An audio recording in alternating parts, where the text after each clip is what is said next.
Welcome to the next video in our how-to series on the HEMA HX2 GPS Navigator.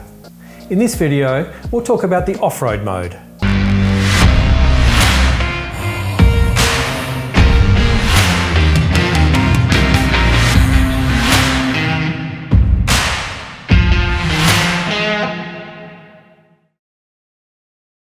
Hi, I'm Ian from HEMA Maps. Let's get started.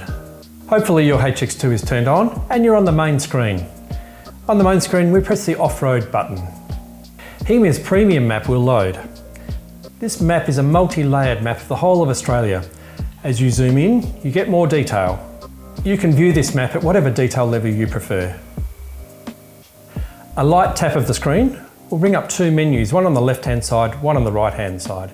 If we look at the top of the left-hand side, it looks like a layer button. Press on that and this will give us the options available whether we're on Wi-Fi or not. In my case, I'm not on Wi-Fi. It's going to show me the HEMA Premium map, which is what you can see on the screen now.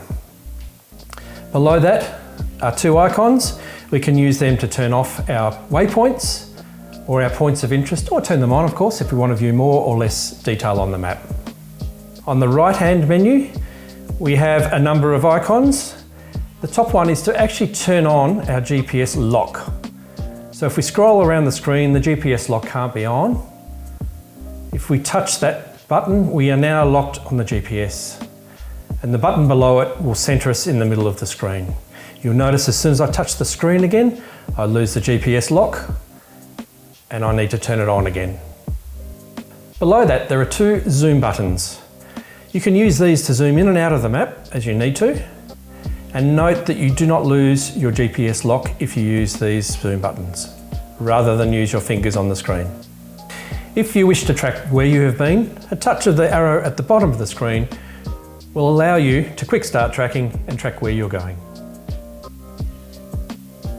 At any stage you can stop this tracking by pressing the stop tracking button. A coloured track will be overlaid on your map showing where you have been. You can minimise this tracking screen by touching the arrow once again. Along the top of the screen, you have 5 icons. Each one of those provides more detail in the off-road mode. So let's press the first one, which is the settings. So if we look at the off-road or adventure mode, we can change the icon size, we can change the map scaling, show the map scale, etc. So just choose those, experiment with them to find out what suits your map. The next one is the Near Me function. If we press that, that'll give us points of interest around our location. You can scroll through and find anything from a dry cleaner to an emergency telephone, to a post office, to a news agency, to a chemist, to a service station.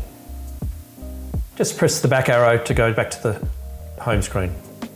So if you want to add any of these points of interest as a favourite, you can simply click on them and follow the prompts on the screen. Now, if you want to see these favourites on your map, you can click on this heart icon. The favourites I've input will appear. I can now click on those favourites, view them on the map, navigate to them, or see more information about those. And lastly, there's the funnel-shaped icon, which is the filters. These will show you everything from free camps, hostels, motels, fuel stations, mechanical services, vehicle washes, all the way through to facilities such as barbecues, boat ramps, caravan sites, and also you'll be able to designate your interests, whether you're into fishing or fossicking or geocaching or historical sites. You can modify all these filters to serve your purpose. By adjusting these filters, it'll adjust what you see on your map. And finally, we have the search function. So you can press on the search function, type in where you want to go, and it'll give you the opportunity to navigate to that location. So you can move between the various modes simply by touching the grey button at the top of the screen. And in this case, I'm going to move from off-road to on-road. All 3 modes will work at the same time. And the home button in the corner will take you straight back to the main screen where we started. So there you have all the basics of the off-road mode. You can find out more detail by going to the user manual or going to our website and booking one of the HEMA U University webinars. That's it for this video. In the next video, we'll be talking about the HEMA Adventure Maps mode in the HX2. See you there.